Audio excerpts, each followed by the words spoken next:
Inspirational personalities have achieved more than most. But we forget they are normal people, just like us. So we want to learn about the way they think, to understand how they have achieved greatness. Today, we are delighted to welcome Noubar Afeyan to Cambridge Gravity Encounters. Noubar arrived in North America as a teenager and went on to earn his bachelor's in chemical engineering from McGill University and his PhD in biochemical engineering from MIT. He is widely recognized as the founder and CEO of Flagship Pioneering, a biotech firm renowned for inventing and building over 100 platform companies, including Moderna, where he serves as co-founder and chairman. His leadership has led to numerous companies developing cutting-edge entrepreneurial and scientific methodologies to create entirely new categories of innovation. He has been a driving force in advancing our understanding of biotech and human health, pushing the boundaries of venture creation, scientific discovery, and precision medicine. His exceptional contributions were recently recognized with the National Medal of Technology and Innovation in 2025.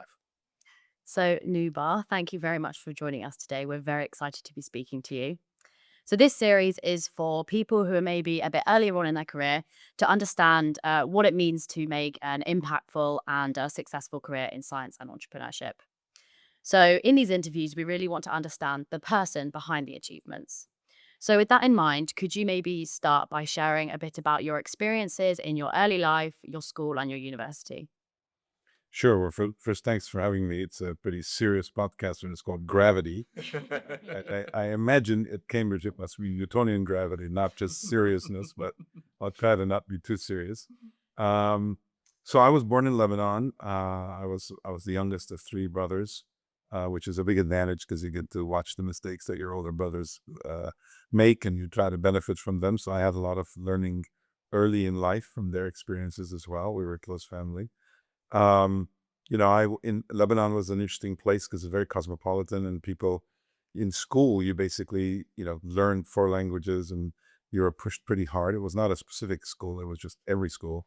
And I realized later in life just how hard it was and how nobody knew about how hard it was. So people just did whatever they kind of got away with, which was, make sure that you learn a lot of things. So at 13 years old, I went through a pretty big life-changing event. Civil war broke out in Beirut, and my family, after a few months of that war, essentially chose, to my late father's credit and mother's, to escape, basically. So we literally sought refugee status in Canada, which was kind enough to take our family. At the time, they weren't taking people living in Lebanon. Civil war, it was not something that had really gotten to a dire situation, but they accepted us. And so we moved to Montreal, which was a big life change in the sense that first seeing many months of rocket fire and buildings blow up, etc.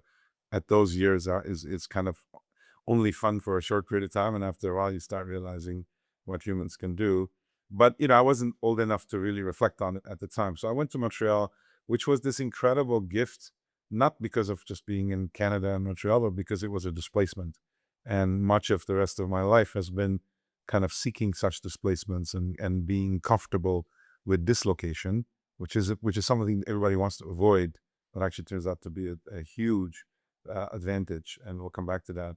So there I kind of got to experience the new snow, minus 28 degrees centigrade weeks, not days, and different cultures, different behaviors, but adapting and kind of trying to figure out how to do the best I could caused me to eventually end up at MIT. And so, I would say in thinking back, much of my upbringing has influenced what I do, what I learned. And yeah, I think probably the biggest one being just having a sense of the singular role education plays. I think sometimes people think it's nature or nurture. I think in my case, it was a lot of nurture. I do think that I kind of got myself to define happiness early in life with doing well in school and then eventually doing well in whatever I was doing. And if I didn't, I think I would have probably not put in that effort. And so it was an interesting upbringing. So do you still kind of revisit those feelings when you're kind of exploring and trying to, I guess you said find displacement. Do you kind of take yourself back to those moments, or do you kind of use them to only look forward? I don't think I thought about what led me to do what I do now till probably I was in my 40s. Now 62 years old. And until then, it just felt like I was trying to climb and climb and climb, and not climb socially, but climb scientifically or technologically or entrepreneurially.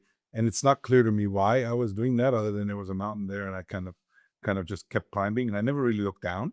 Or at some point, people forced me to say what I'm doing and why I'm doing it, and I actually had to think about it.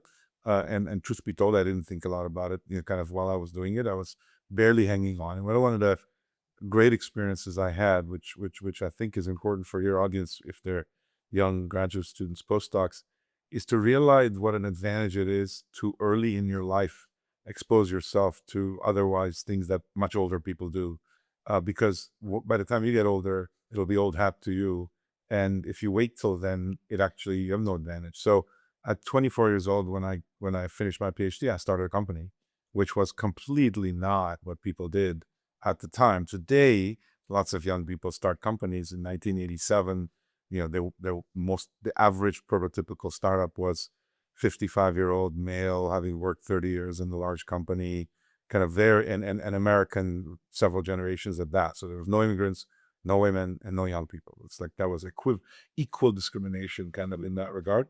But by trying that out and making mistakes, and when you're young, you also should care less about the mistakes you make than when you get older. Most young people think their mistakes are really grave. Talk about gravity. They're actually pale in comparison to if you make that same mistake much later. So the sooner you make peace with the fact that out of mistakes come successes, the better. But unfortunately, most people think they're supposed to kind of get a lot of experience before they are allowed to make mistakes. Quite the opposite. If you don't have a lot of experience, people chalk up the mistakes to learning.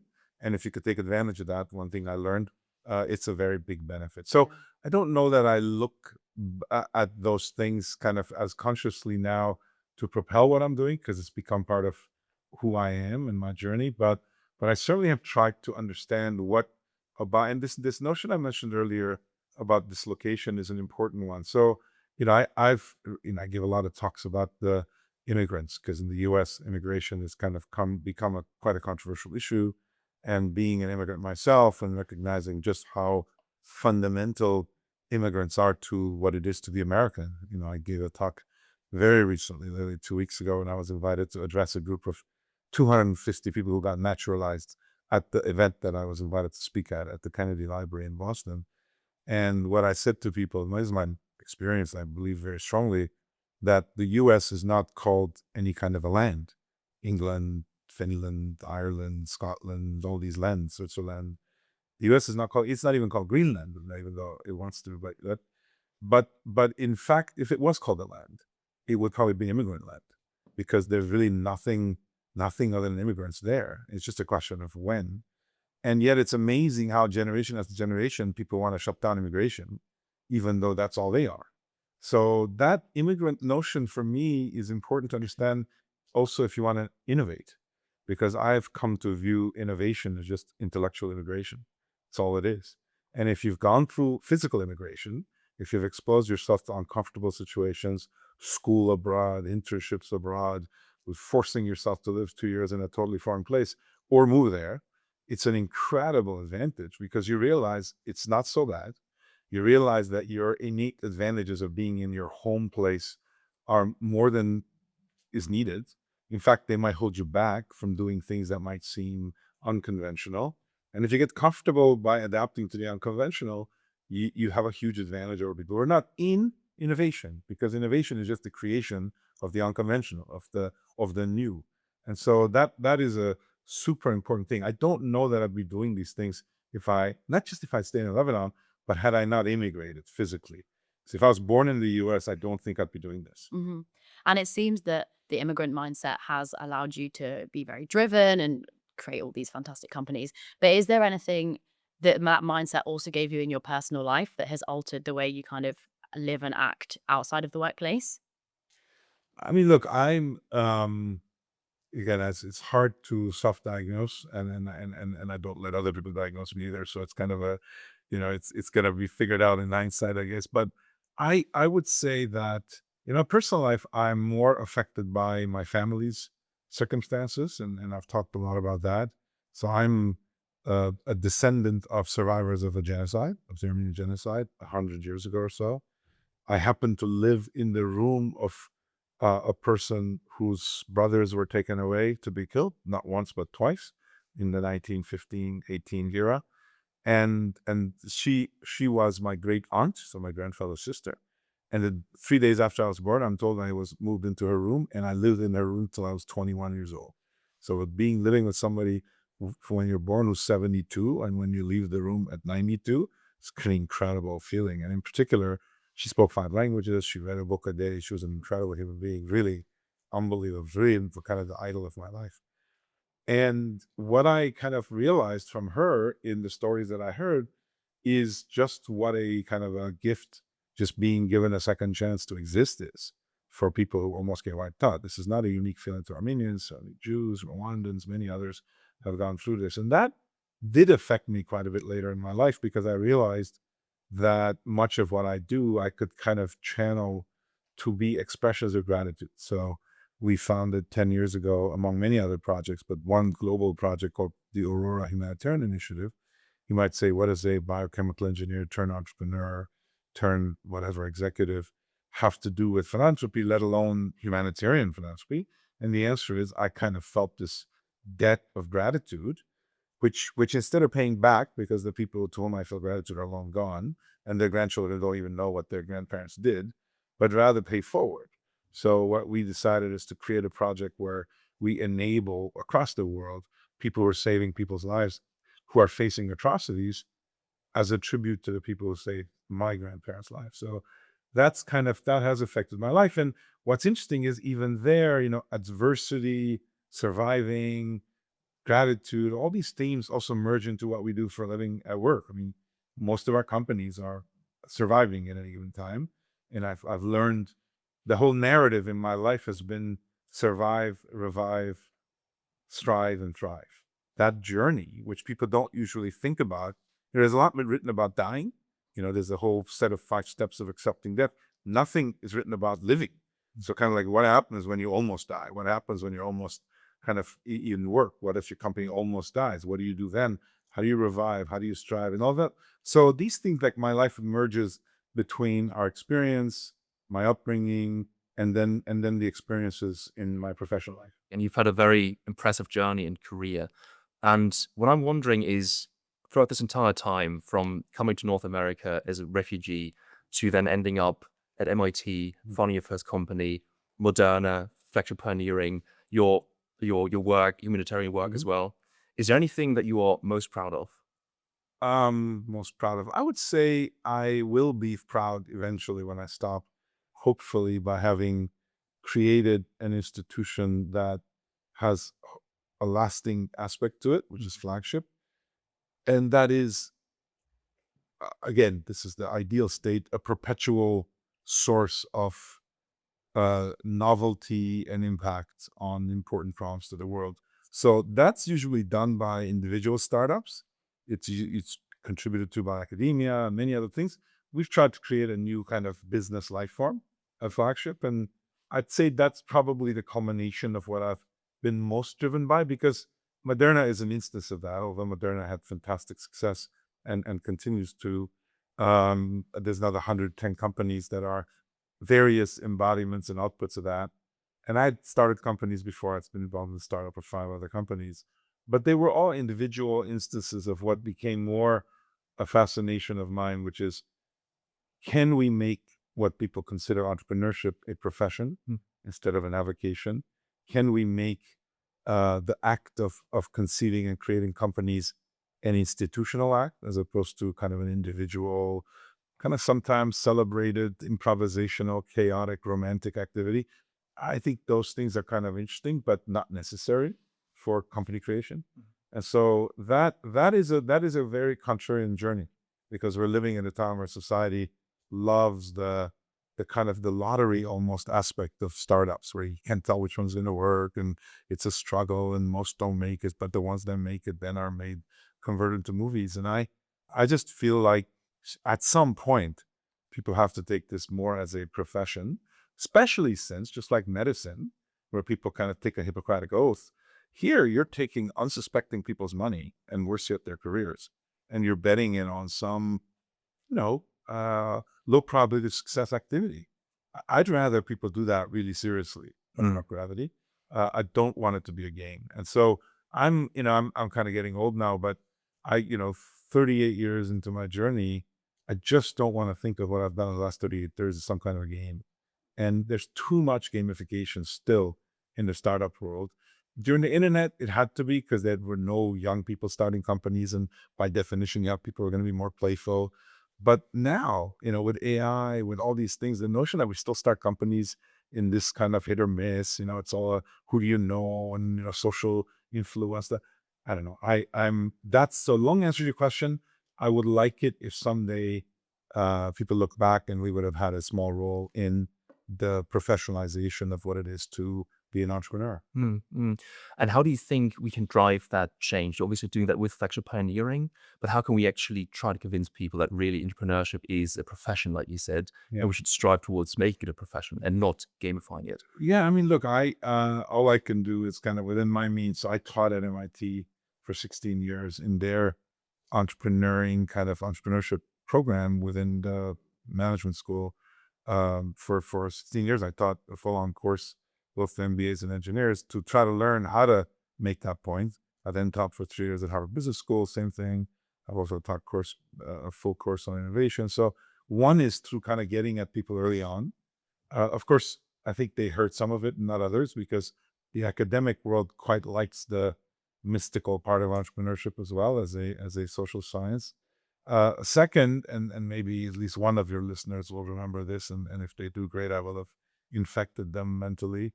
But I, for a long, long time, basically have put forward the notion that the problem starts with the word entrepreneurship.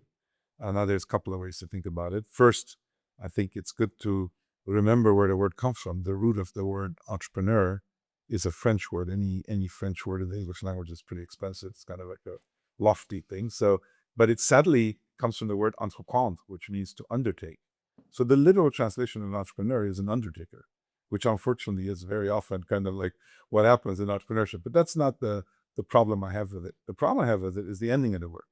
So the ending of the word in English, that is ship, leadership, craftsmanship, sportsmanship, friendship, means the act of being something. So it's the state of being something. So if I'm a leader, I'm doing leadership. If I'm a friend, I'm doing friendship. Now, I'm an engineer. I don't do engineership. Why is that? Because there's another ending of a word, which means doing something, which is engineering. So you can learn and get better at engineering. I don't know how you get better on entrepreneurship. I don't know how to get better at engineership. It just means being an engineer. So I think at the root, and this is a bit exaggerated, but for effect, if this thing, so I don't think entrepreneurship will be a profession. I think entrepreneuring might be. Because if people go and learn how to do it, commit themselves to get better at it. The other thing people tell me is, look, not everybody kind of can be, Bill Gates and Steve Jobs, etc. That's true. And not only everybody can be the top 3 brain surgeons in the world, but there's a lot of brain surgeons. Every country needs them, and they rely on them. They're just not the top 3 brain surgeons in the world. So the notion that the definition of an entrepreneur is these kind of like the top 3, 4, 5 practitioners, now very few people win the 100-meter dash in the world.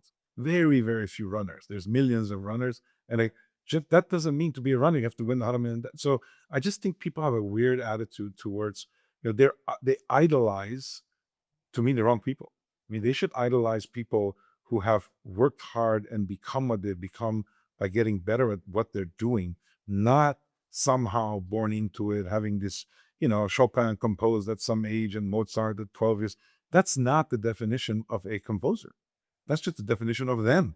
So anyway, I can go on and on, but this is, I do think eventually there's a book that will come out quite soon, which is called Bayesian Entrepreneurship. I couldn't get them to change the name, in which I've co-written the foreword. And there is kind of an effort in academia now, which makes me very hopeful, of thinking about entrepreneurship as a set of decisions which have a Bayesian kind of conditional logic to them, in that the probabilities of what you are going to do are informed by the priors, which is kind of this Bayesian logic approach.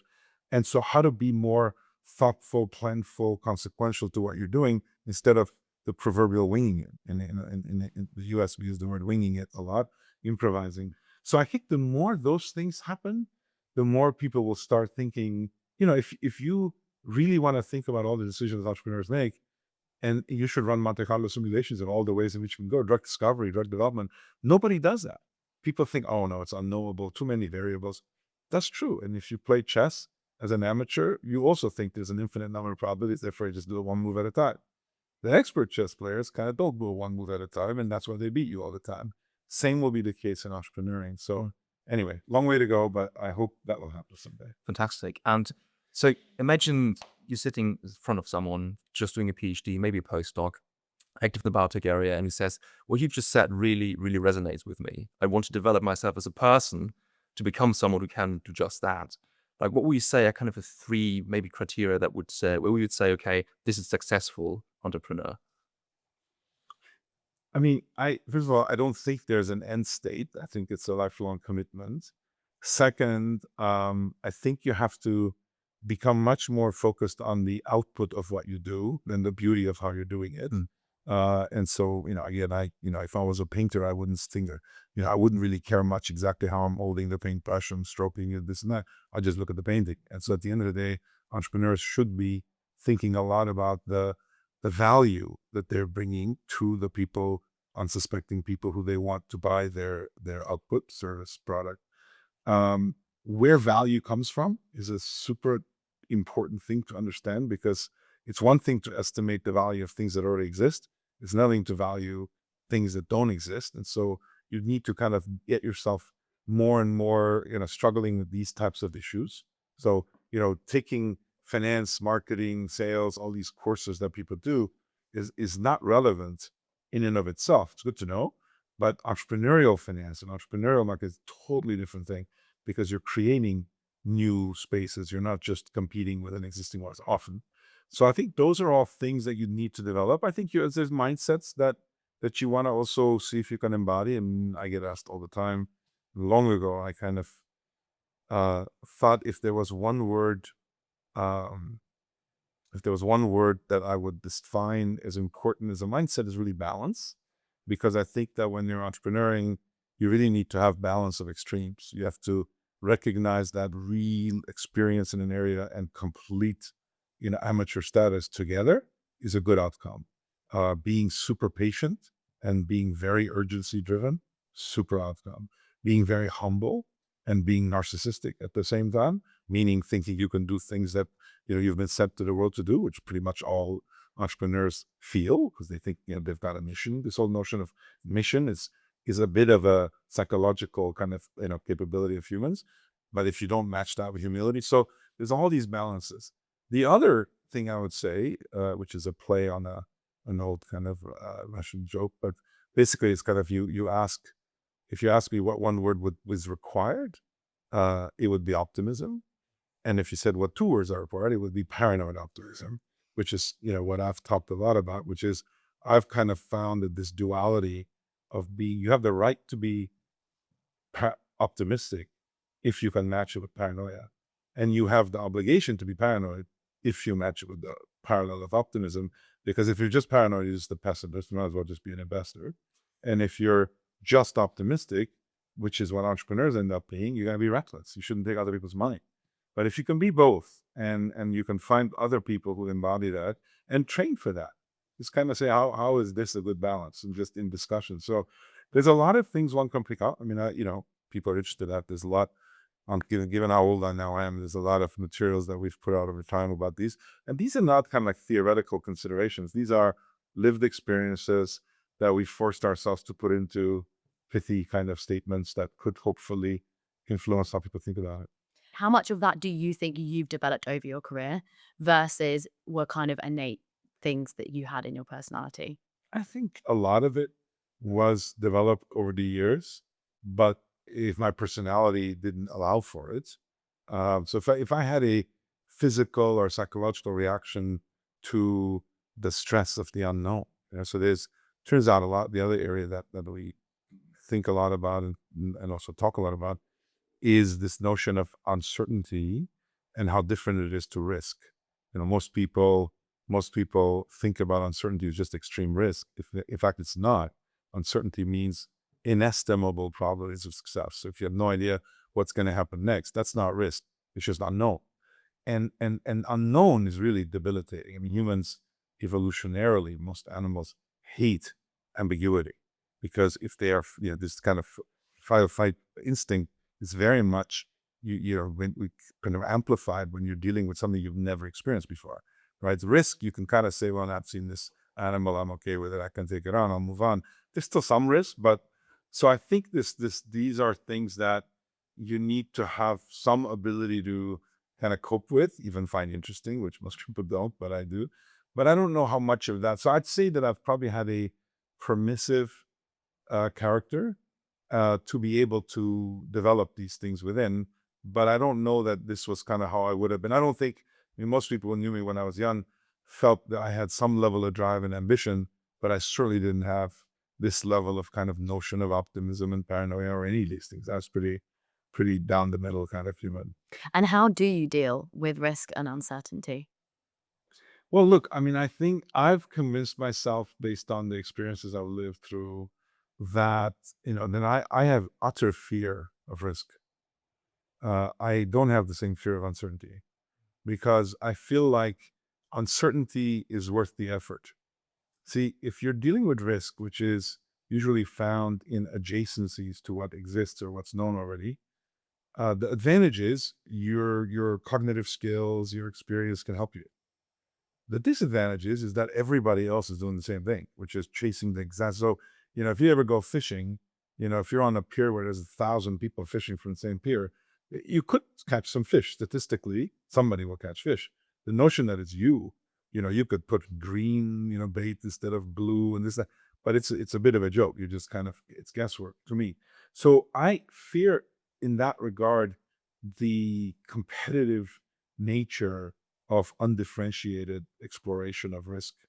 On the other hand, that's why, the whole notion of risk reward and efficient frontiers exists in adjacencies. And if you get to the limit of where you can estimate risk, then you enter the zone of uncertainty, where one thing I'm convinced of is that it is totally uncharted territory. Therefore, this notion of low-hanging fruit, if you want to find low-hanging fruit, you go to uncertainty because nobody's picked those trees before. In fact, some of the fruits are in the ground. It's the same thing as explorers thought of when they went to new lands, new continents, right? There was no real estate laws. There was no nothing. You just like whatever existed, you could kind of claim. And so, if you're willing to chart uncertain futures and bring them to reality, you can own it, intellectual property wise. You can choose the terminology. You can figure out where some of the easy wins are.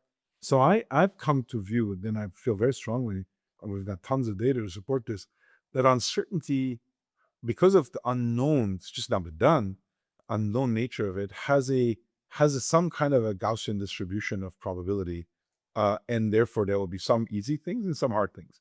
If only you could do any of them.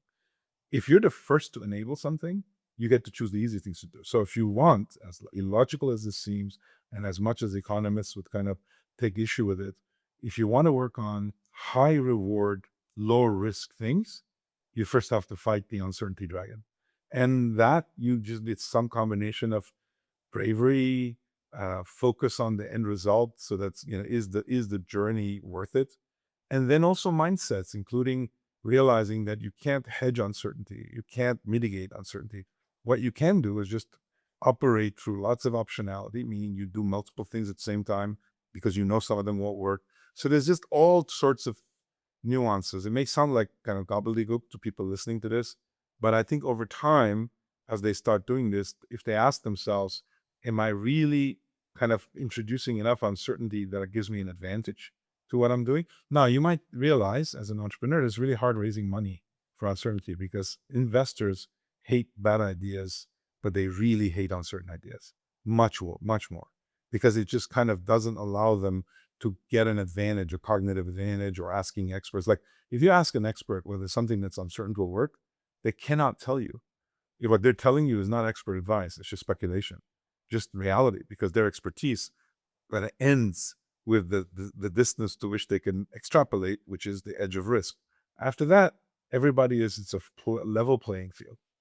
That's so interesting. I've never really thought about the distinction between risk and uncertainty. And actually, that sounds like your mindset has definitely fed into kind of the way that Flagship approaches building companies. So Well, yeah, very I hope interesting. so. It's been 25-year journey, but I can tell you that's not these words are not my ideas. So it turns out after many, many years of struggling with trying to explain all this and trying to put it in some context that people can connect to, what makes people afraid of this and uncomfortable with it, etc.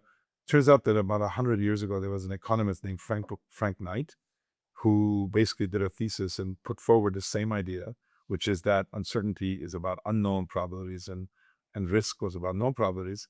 And he was using it to describe why robber barons, what was called the very ultra rich in the US back in the day, were getting that rich compared to other people, given they weren't doing it in a feudalistic kind of way. And the answer was they were actually embracing uncertainty, is what he put forward, the Rockefellers, the Carnegies, and this and that.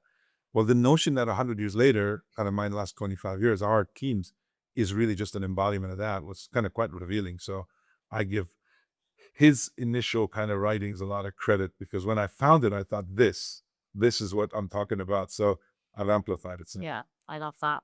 And you alluded to this previously, that with uncertainty, that sometimes makes investments harder and make it harder to convince people about investments into such uncertain areas. How do you kind of approach making those difficult decisions and choosing which areas to go into?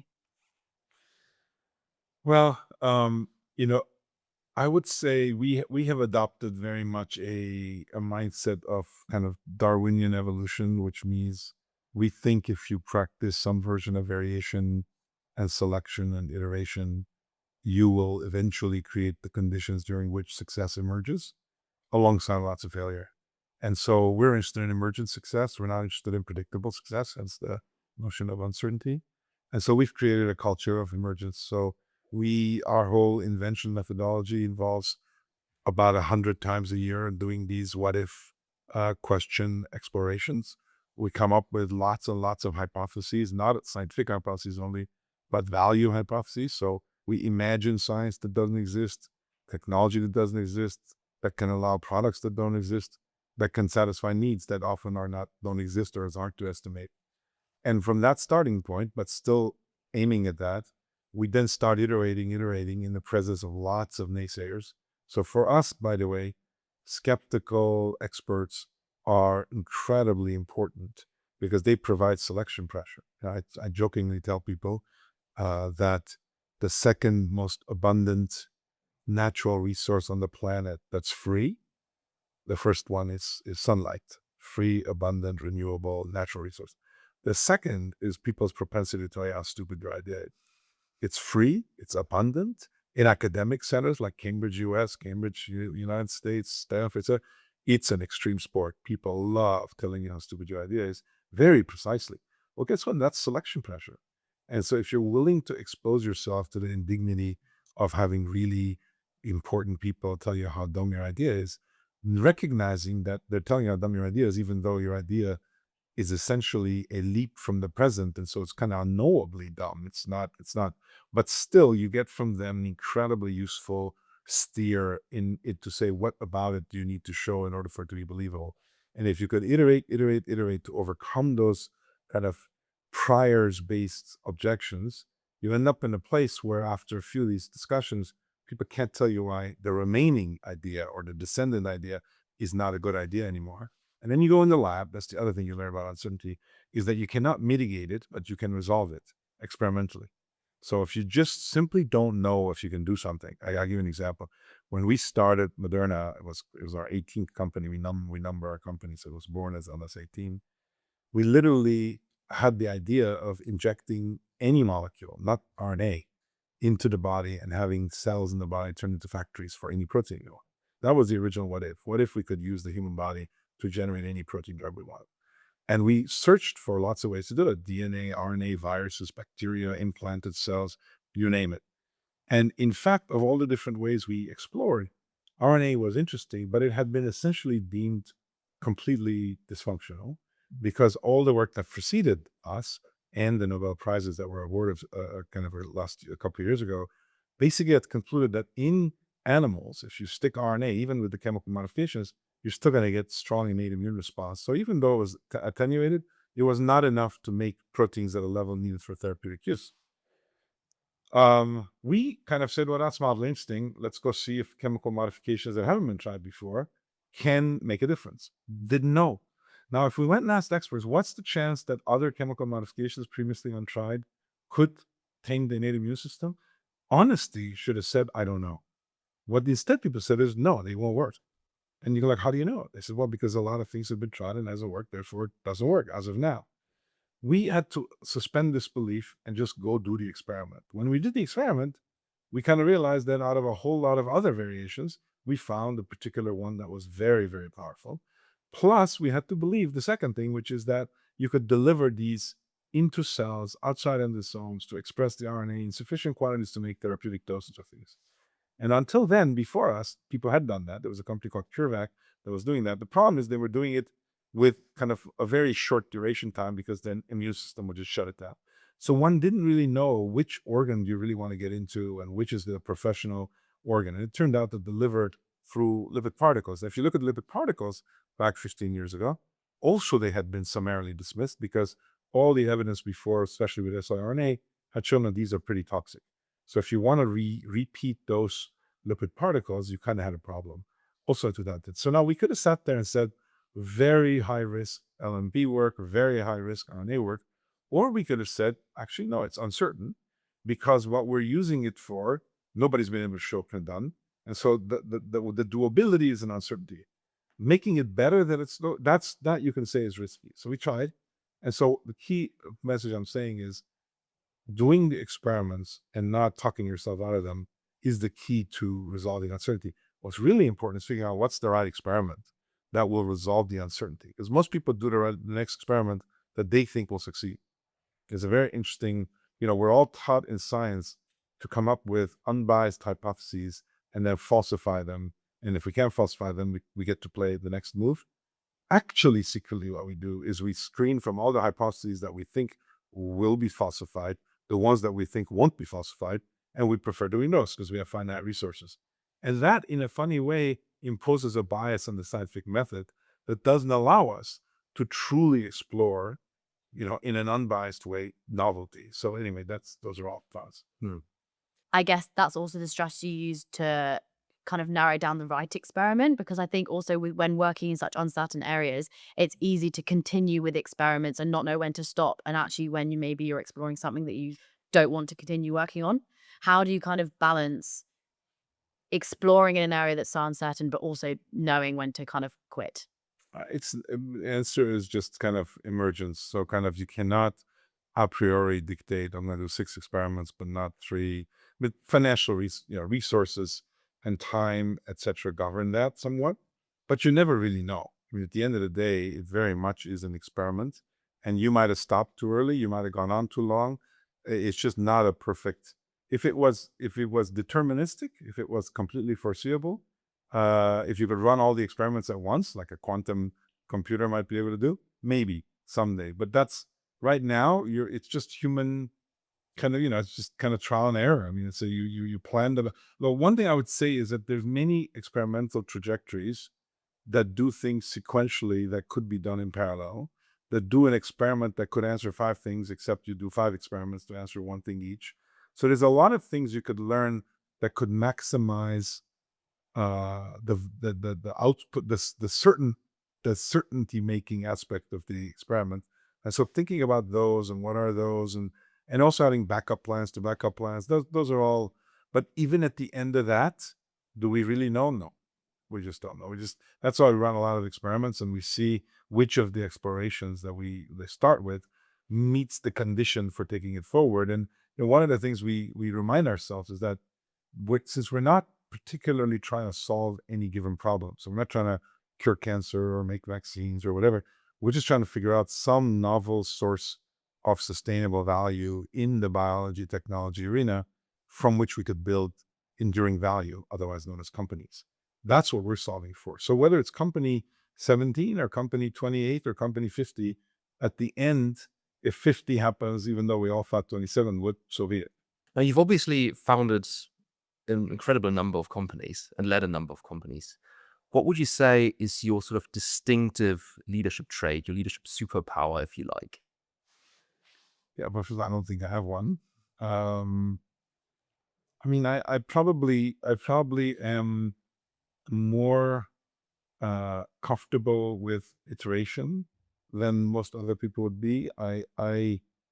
Again, this is an advantage of working on things that people haven't done before.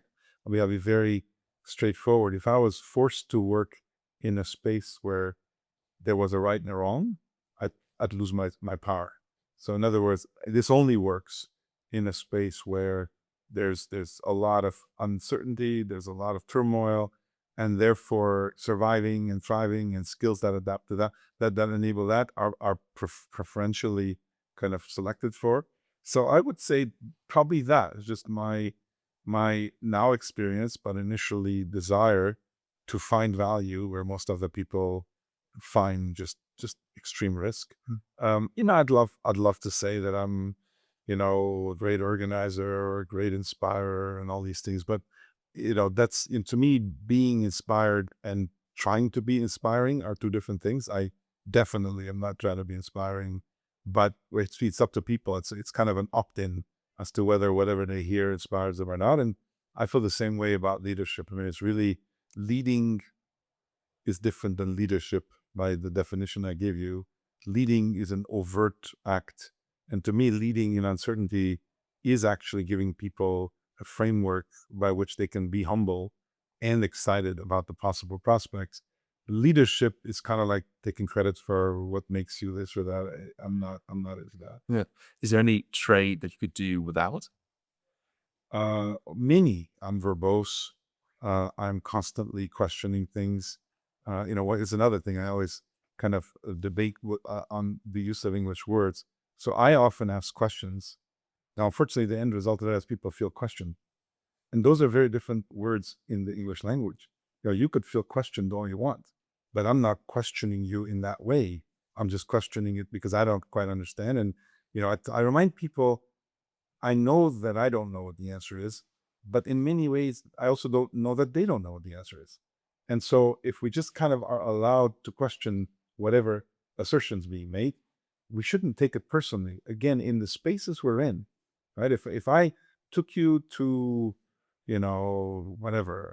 Kyoto in Japan and said, where is the American restaurant? I don't know. Do you know where it is? You don't know. Now you could say it's in the center and it's this, is that, but I may not know either, but at least I know I don't know. And I might say, well, how do you know that? And when I say that, people go, really? You don't trust me? Or so there's a lot of that I just think people, but I'm sure I could do with learning better how to question without making people feel questioned. That's just a kind of, I don't like, I always tell people I'm running out of time. So if I have to spend all my time trying to figure out quite how to say it, but I try to work on it. There's plenty of things I work on. It's not an easy thing. But also I think the one advantage of age is also that people kind of take you for who you are and they kind of put it in balance. I think when you're younger, people have higher expectations of how you're supposed to behave. And in some ways, I think people kind of shrug their shoulders and go, well, I pick the good with the bad. So that's what I do. A lot of people around me are constantly kind of uncomfortable that we just constantly, and it really is a purely evolutionary search for like, well, what if this is a dead end? If this paranoid, honestly, you should paranoid. I could afford being less paranoid or less optimistic. So that's what Feels like it's serving you well. So. but it's every good Strength is your weakness. Yeah, every strength's a weakness. And so I think there's a limit to that because it makes people seek certainty. And so it really is. And so what I realize is that I'm not very useful if the uncertainty has been reduced and it really is about extracting the value of the novel, newly discovered value. I'm relevant, but not that useful because my mindset is constantly looking for yet another value, and that's disruptive. And is that because you think that's what you're best at, or is that what fundamentally excites you the most? Yes, Excites you? both. Okay. I also think that's where I mean, it's just, that's what I've gotten the most experience in. So I can do instinctually what people might have a kind of have to be thoughtful about. And so, yeah, I think it's a better use of other people's time that I'm trying to work on now. So changing track a bit slightly. So we've obviously already alluded to Flagship Pioneering and the fact that you ask bold what if questions to kind of steer your areas that you want to research further. Are there any areas that you think others are underestimating or that you think people are going to focus on in the future much, much more?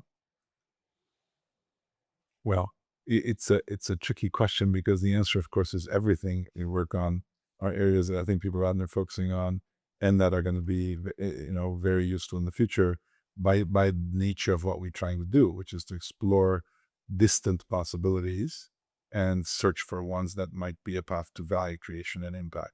So that is, kind of definitely the prerequisite for what we're engaging in. So where might that come from? I think probably the most exciting thought for me in this last year or so was covered or was written about in an annual letter that we put out beginning of every year in the last few years. And this year's version described this notion that we term polyintelligence. And what we mean by that is that, at a time when human intelligence is making room for machine intelligence, artificial intelligence, if we for a minute realize that we're surrounded by nature, which is its own form of intelligence, and rather than not thinking of it as a form of intelligence, which humans have done through biology until the present, and we continue to do, but instead we think of it as some emergent design and some patterns that we just have to understand, as opposed to intelligence, which is learned behavior. Learned behavior, to me, a virus is complete. A cancer cell, an immune cell, T cells, these are all learned behavior. Learned over a much longer period of time than any computer model we've run, and learned over much larger sets of experiments than any computer has done so far. So that's just learned behavior encoded in DNA instead of neuronal circuits, instead of silicon circuits. But if you think about it that way, the notion that we're at the absolute bottom of a mountain that would be the decoding of the intelligence of nature, not the parts and how they interact part of nature. That's pretty exciting. That's incredibly exciting, in particular because there's this kind of often used picture of an iceberg, the tip of which is, it kind of belies the fact that it's a gigantic iceberg underwater.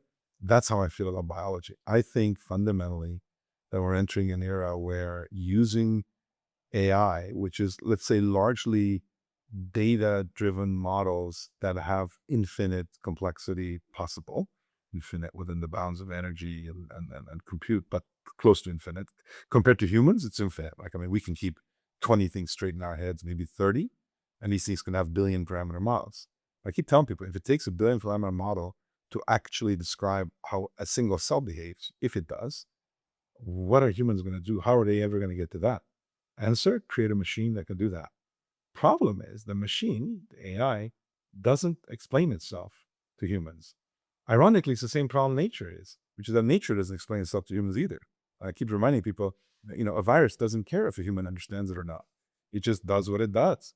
And so this interesting question is that it's the human who wants to understand how AI does what it does, who wants to understand how nature does what it does. But I worry, this is kind of a controversial thought, but I believe it, I worry that humans, by the way our brains are wired and what they're designed to do, which is to avoid being eaten and kind of go find food and things like that and reproduce, that human brains are not actually up to that task on our own. So we may be entering a stage where, powered with AI-based models, and we will be able to better understand, emulate, simulate, perturb natural systems for healthcare, for food, for climate, but the human was going to have to make room for that, because if humans continue to insist that only they can publish papers, the only papers that can be approved by peer review are papers that the peer reviewers can understand, that patents can only find on things that humans can explain and understand. I mean, that is such a tiny hole to force human knowledge through. It's just kind of what I believe. So that's a long answer to your question. If I was a young graduate student, I would just kind of go all in and say, you know what, in a world where it's all about not deciphering the genome, but deciphering the intelligence that is encoded into that genome by way of behavior and attitude. That's it. Right? Yeah, it makes me feel like the next 5 years will be more exciting than the past 40 in this field. And that's maybe that's just an age-driven delusion that I'm creating, but I really believe that. No, that's so fascinating. So I guess, are you saying obviously that machines and nature can kind of combine to draw insights that humans can't even comprehend? Right. But do you still feel like there would be a role for humans in in at least taking the drug targets and learning how to validate those insights that we can't actually fully comprehend? Or is it actually learning as humans that there's just things that we're never going to be able to understand, but we should be able to kind of pass them through anyway? Look, I think humans are, if they were termed like a machine, they'd be adaptrons. They just adapt.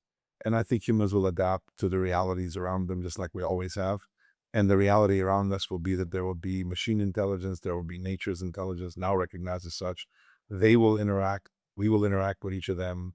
We will continue to create narratives around how we control them and how we're the only intelligent species out there, etc. And we'll coexist. And I think what it is to be human, just like it changed when electricity came and what changed when computing came and where communication came, will change fundamentally. But I don't see this as a threat to, now, of course, the humans are doing things that could threaten our existence, but I don't think it's going to threaten our relevance. I just don't concern myself with that, because any more than, like, lots of people say, well, what are people who drive horse-drawn buggies going to do in a world where cars are beginning to take over? And the answer was adapt. And so and those who don't adapt will, selection wise kind of lose their advantage, and other things will come in. So that's what I think. Mm. It's very exciting. It's certainly world's in flux. A lot of things are changing. And kind of looking back, and also, I suppose, thinking about early stage career scientists, PhD students, what might be one advice that you would give them nowadays that you wish you had when you were younger, and also maybe in context of what's happening at the moment with this sort of change, pole intelligence, all these sorts of things? Well, I would say being fearless about working on things that you don't consider yourself expert in. I mean, one of the problems with getting a PhD or being a postdoc is that you become expert in an area and you feel like you belong in the area that you're expert in, and you tend not to deviate from that because you lose your special power. Now, for most people, expertise is their special power. They cherish it. They use it for the rest of their lives. God forbid if they get to the top of their world, they start enforcing it. I just think that I'd much rather be in, these students be in a non-hierarchical world where everybody has access to the same knowledge. Everybody can do what is today superhuman things, in the future won't be, and just compete and not feel like I got to spend 30 years getting to the top of my field before I'm given the money needed to do X, Y, Z. So I just feel like it's not defiance. It's really just allowing for the possibility that the gap between expert and non-expert, but somebody who's willing to wield technology and a mindset to go after problems, that if there's 10,000 more people, 100,000 more people going after every one of the problems we're talking about, I think we'll all be better off for it. So I would say keep your mind open to non-conformism. I'll say something that that I've given in lots of talks, and it confirms my kind of seemingly arrogant view, but it's not. Actually, it's deeply not. Which is that I keep asking people, I keep telling people, I'm making a case for being unreasonable. So in our lives, the more we're trained, the more we advance, the more reasonable we think we have to be. And I believe, of course, that most breakthroughs come out of being unreasonable. And I ask people the question, why do we expect reasonable people doing reasonable things to create extraordinary outcomes? It should not be possible. There's some mass balance that should say, you know what, that shouldn't be the case. And yet, most of the time, we seek reasonableness. All due diligence that investors do is to see how reasonable an idea is. All grant reviews are trying to figure out how likely something is. And it makes a lot of sense. But if all you do is act reasonably and be reasonable and convince others that you're being reasonable, I don't think you're going to do something extraordinary. So as a student, you kind of have to ask yourself, do I make 10% time for that, 5%, 20%? But if it's zero, and then I think that's fine. but that's a choice people make. And I try to encourage people to make a little time for and it all comes from our imagination, and not just our reasoning. Most people think that reasoning and imagination are trade-offs. I think that reasoning informed imagination is the most potent thing that humans can be. And if you want to find that, you find really good science fiction authors, and really good science fiction authors present things about the future that are incredibly realistic. They're just not real. And so what is that? And the answer is their model of realistic physics and chemistry and biology allows them to imagine in a way that you can't find any fault with, even if they haven't done a single experiment to show, how realistic was it in Star Trek that you had a machine that could kind of be a tricorder or whatever. And the answer is pretty damn realistic now. Nobody can tell you if it takes 50 years or 5 years. Those kinds of things, I think, are an important thing for people to allow themselves to aspire to. I absolutely love that. I think that is a fantastic way to advice to give to PhD students and people early in their careers thinking about how they'll approach the future. So thank you very much for your time today, Noubar. It's been an absolutely fascinating conversation.